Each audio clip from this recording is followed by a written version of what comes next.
Welcome back, everybody. This is round 2 of Game Set Match on our Elite 1, GSM Elite 1.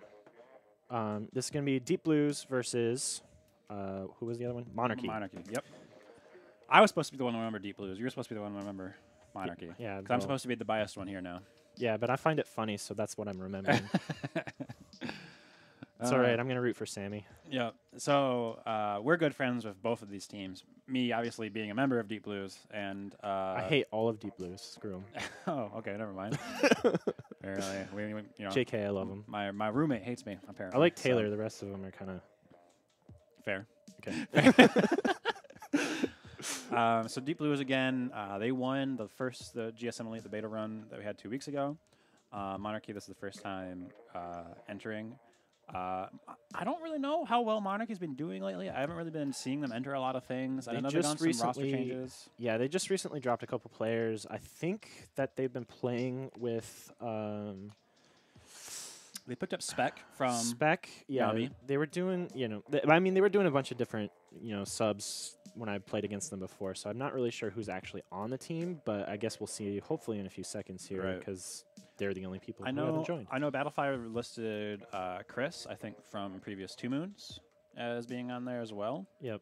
Which I'm guessing B and Chris used to play together on 2 Moons. Yeah, we got Sammy, Spec, Chris, B, and Tudos are on the roster here. So it'll be some interesting team comp potential there. Spec really playing a lot of Dynamo as of late. Yep. Tudos, typically, I've seen him a lot on just NZ. B was a huge H3D advocator when that weapon first came out. He was actually playing the original H3 a lot, too, before H3D even came out. Right. So I wouldn't be surprised to see him be playing that right now. Yeah, so it'll be interesting to see if they've picked up on some of that Japanese meta that we're talking about from the last match that we were able to see. I don't think these guys usually play to the meta. They play they what they're certainly comfortable do not. with. Which is interesting, though, because they still are a good team, even without playing like that, quote-unquote. I mean, they're all... good players. Like Sammy is a really sick blaster. Spec, obviously, one of the better rollers in the scene right now. So I wonder if King Tudos is actually Tudos, because I feel like I've seen people run that even though they're not Tudos. Potentially, but I saw Tudos in their VC earlier today while we were setting up, I'm pretty sure that is actually Tudos. I'll believe it this time. Yeah. Anyway, Splat Zones Manta Maria. This might actually be my favorite Splat Zones in this game right now. I really like this map for zones. I don't know if it's my personal favorite, but it's definitely a very fun and good one. Yeah, there's a lot more avenues of approach coming out of your spawn. But at the same time, good teams will still be able to lock you out. So yeah, if they get really far in, it's pretty hard to come out. But if you get that pushed in that hard, it's kind of your own fault anyway. So. Also, on the flip side, though, is that if you get punished coming out, even if you don't get pushed in too much, if you get punished once, like start of the game, you wipe and you're coming out of spawn and you get punished one more time, it takes so much effort and time to get back into the middle of the map where the zones are. That one mistake again can be very, very pivotal. Yep. So definitely see how this goes for them. Deep Blue's probably the favorite to win this one just based on results recently, but Monarchy's never one to sleep on. So I guess we can see how they're playing today. Sammy, the only one not readying up right now. Tudos, notorious ex-speedrunner, probably looking to make this tourney a quick one so you can get out to SUDQ, which is starting up here pretty soon. Yeah. Hopefully for him, it'll be a quick 3-0 win. Yeah. That's what he's hoping for, right? Yep, of course. Dually Squelchers? Dually Squelchers and a custom jet Squelcher. So I'm going to do that every time, even though it's meta now and people will play it probably a lot of games. So Marsh has been practicing almost exclusively Dually Squelchers and Blue Dapples Nouveau. So you'll see a lot of Dually Squelchers from Deep Blues. Nice.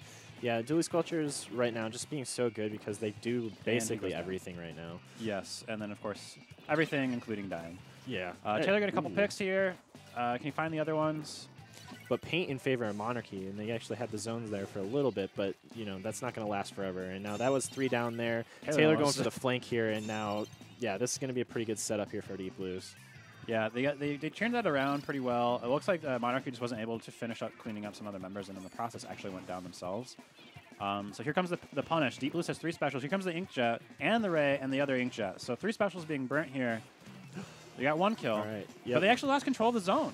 Yeah, they didn't get any paint out on the other side of the map. Focused really hard on getting those 2 picks. They do end up getting a cleanup kill, but they don't really hold on to too much. They keep the zone here, but oh, Chris gets picked off. Chris gets picked off, but he was able to use his Inkster before he went down. So I was hoping to see if Sammy would have popped his Inkjet there, but I guess not. I guess they're going to make the call to hold it. Yeah, this is actually really risky here, not trying to go in because they only have 30 seconds left or 30 points left, and it's going to get a really deep push by the time they actually get pushed out here. At the same time, though, it might pay off because then they'll have way more members and more specials. Like here they go, they're finally making a move, using the baller, using the Inkjet.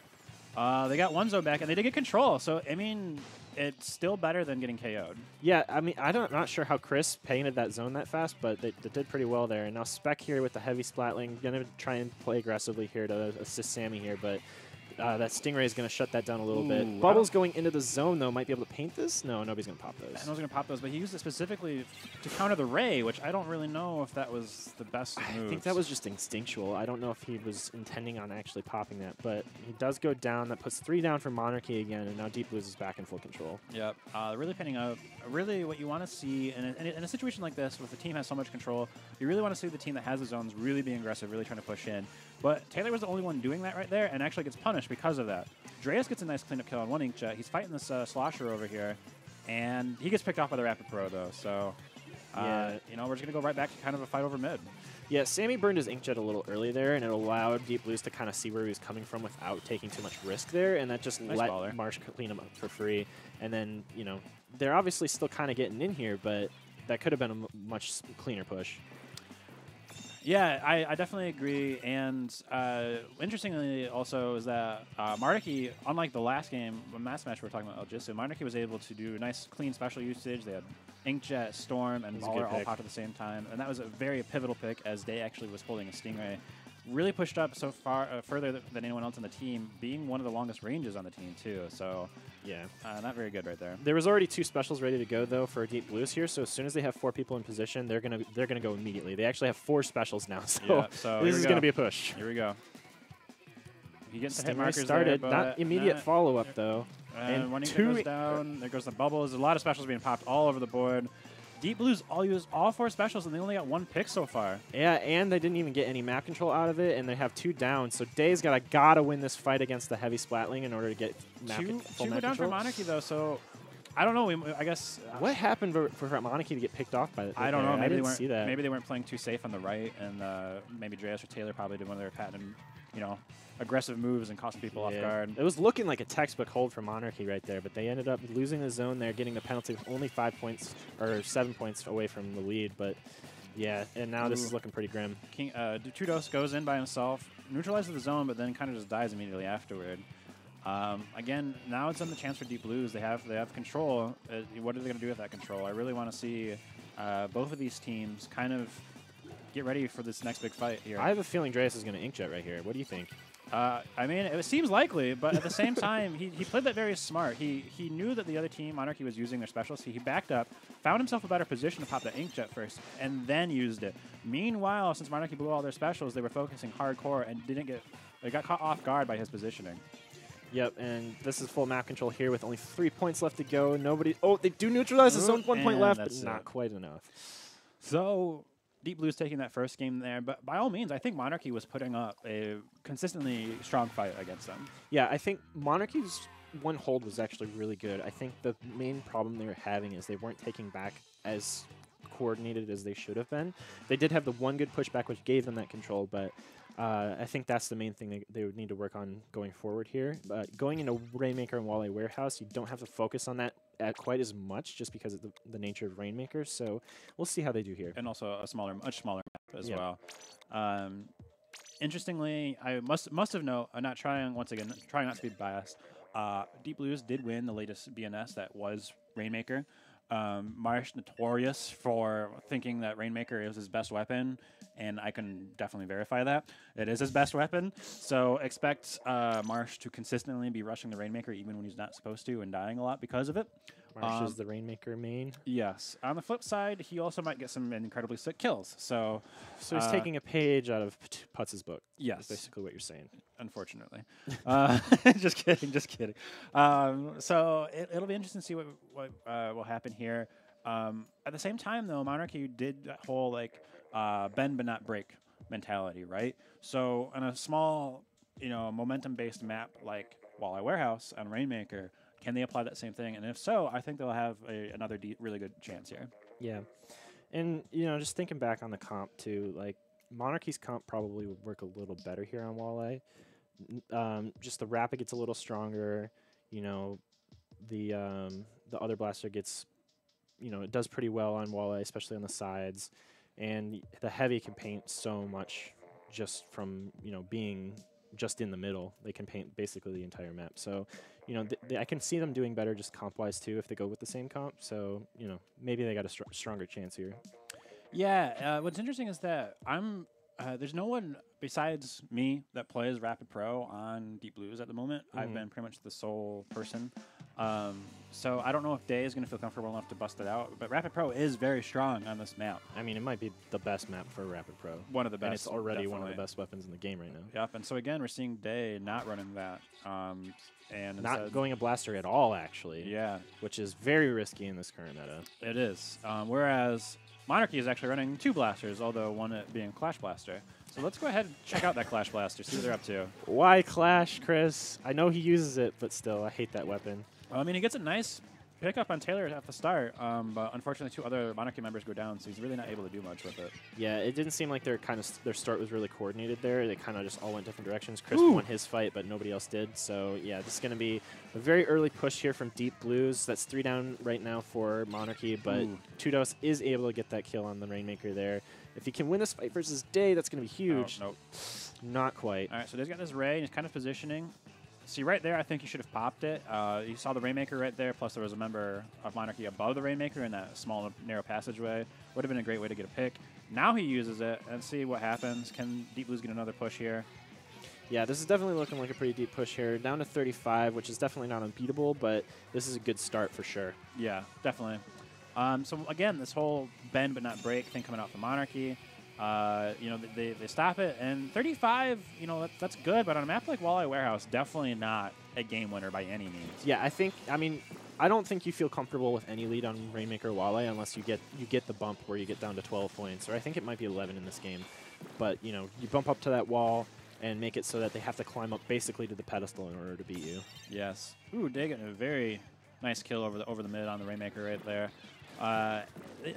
The issue that I'm really seeing from Monarchy is kind of not, I don't know, it almost seems like they don't really have a game plan yet, right? They're going for 1v1s is really what's going on here. Yeah. And, sometimes it's working out because, they're obviously very good individual players, but when they're not working together against a team that's been practicing as much as Deep Blues has, it's going to be really hard to kind of succeed.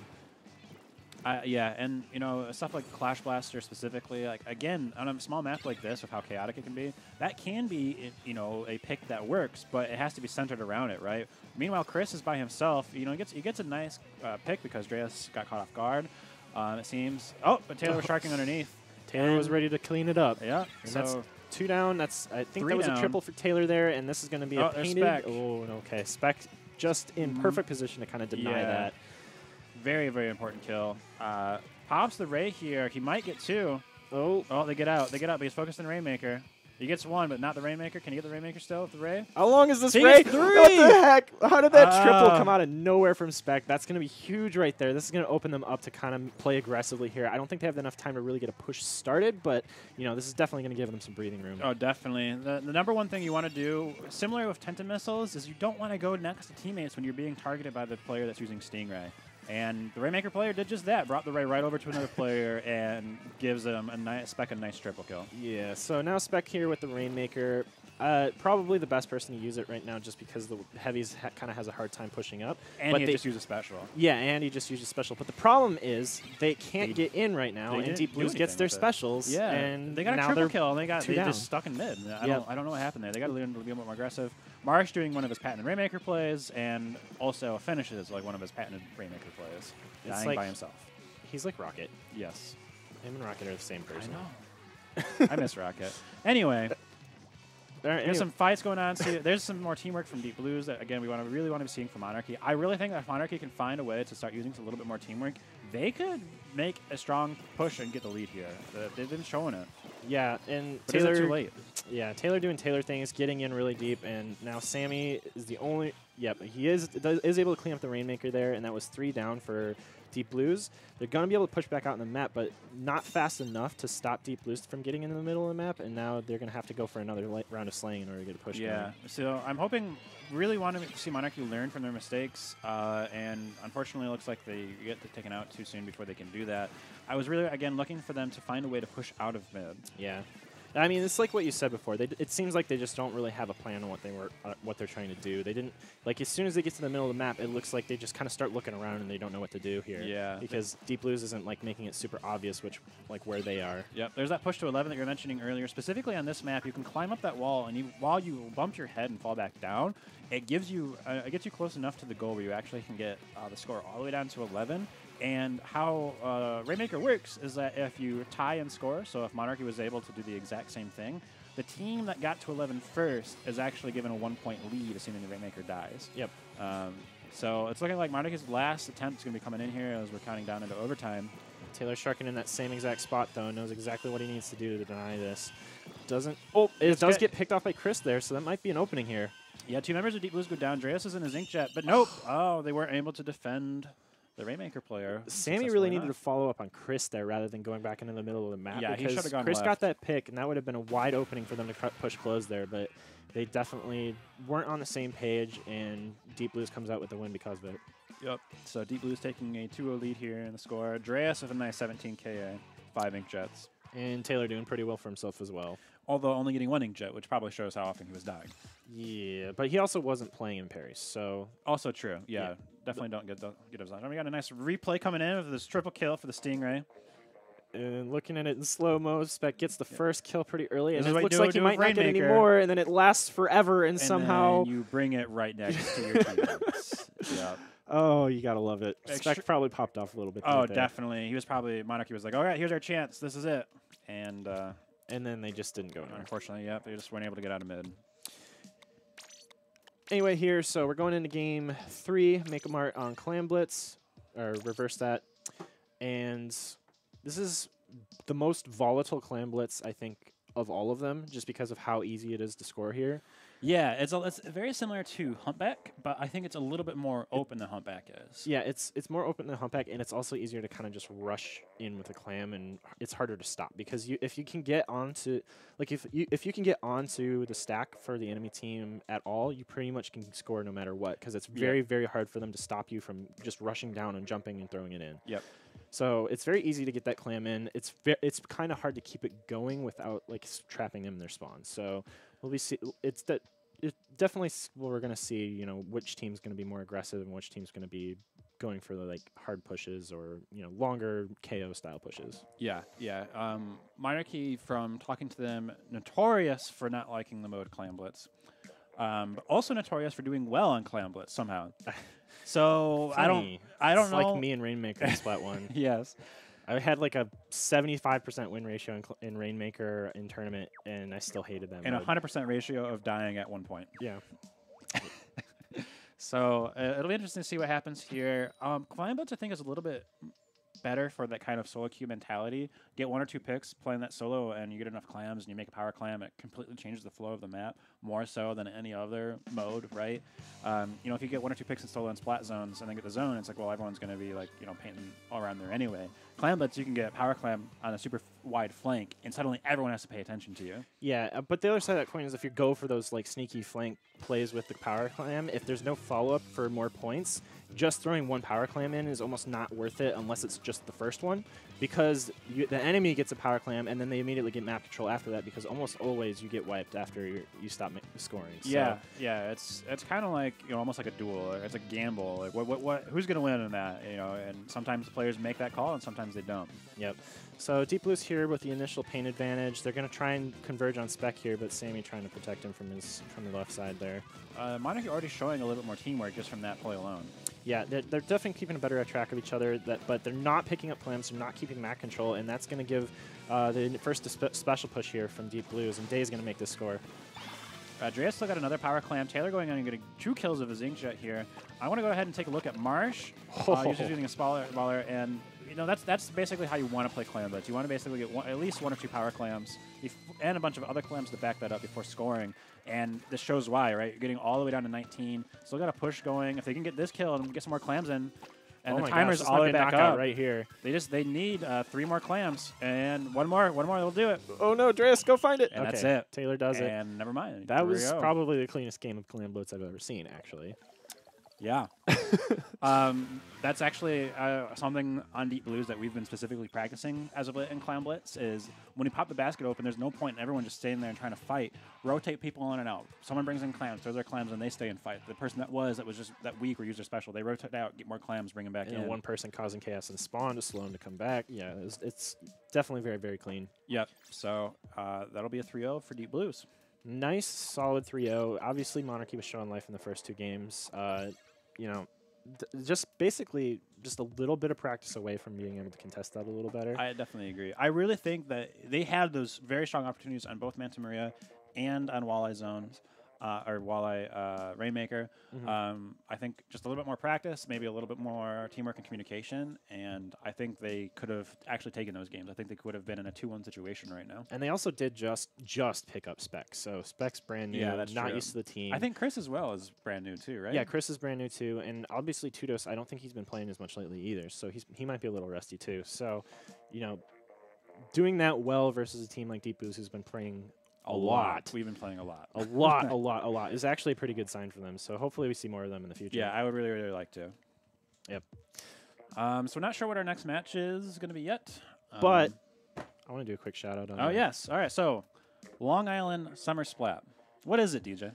Long Island Summer Splat is going to be a really awesome, I would dare say badass event at the end of summer. You know, close out your summer with Summer Splat. And, you know, we got these shirts that I think we're going to, you know, we're going to do pretty well with. So, you know, if you like tank tops. If you like Splatoon. If you like Splatoon and you like this really actually awesome logo, you should probably get one of these shirts once we release them. Yep. Which is going to be pretty soon. Pretty soon. In the next week or 2, they'll be for sale on our shop. We're probably going to set up some awesome stuff, maybe a compendium where some of the compendium, yeah, woo, words, compendium, sorry. Condominium, condiments to go with your shirts, to go towards some things to make Long Island Summer Splat, which is the next major Splatoon 2 LAN. You can register here on SmashGG /LISS. August 24th, Twitter's up there. The 26th. Yeah, so definitely register ASAP.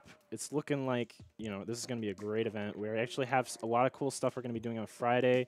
We're going to have tournaments for some other games. I don't think we've announced all of them yet, but Mario Tennis Aces is definitely going to be one of them. I'm telling you right now. Yeah, Tennis Aces. Awesome. We're going to focus mostly on Switch games, almost entirely on Switch games. So. There might be some Smash because Aeon loves Smash. Yes, Aeon is primarily a Smash venue. So if you like Smash Bros. Too, that's a place to be. Hashtag LISS, is that what it is? Hashtag, well, I think it's, we actually need to look into that because I've been using hashtag LISS, but I think it might be hashtag Summer Splat on the SmashGG page. Oh, I like Summer Splat more though. All right, Summer Splat it is. It's hashtag Summer Splat, everybody. Go do it. Yep. Go hashtag it. Go sign up. We're at 35 attendees right now, which is pretty good for how early we're at. Yep. So, yeah, definitely want to see everybody signing up, everybody showing up. And a lot of a lot of favorites, quote unquote favorites from Beacon, which was the last major Splatoon LAN. Milano's already signed up. Flay Official's already signed up. You know, a lot of people that had a blast the last time. They were super eager. They wanted to get back into it. This is a great event. Everyone loves coming here. We have really gotten very, very little things for people that saying like, oh, I wish this was different. I didn't have a lot of fun, and most of that was related to the networking issues that we had at Beacon, and we went through it and we fixed all of that. The staff here at Aeon was amazing to commit Shout out to to Trevor, who I've heard in my ear about 4 times in this conversation, but you guys haven't heard. Yes. So register, sign up, spread the word, guys. Yep. Okay. So we're going to cut to a break here, figure out what our next match is. So stay tuned, everybody. We'll be back in a little bit.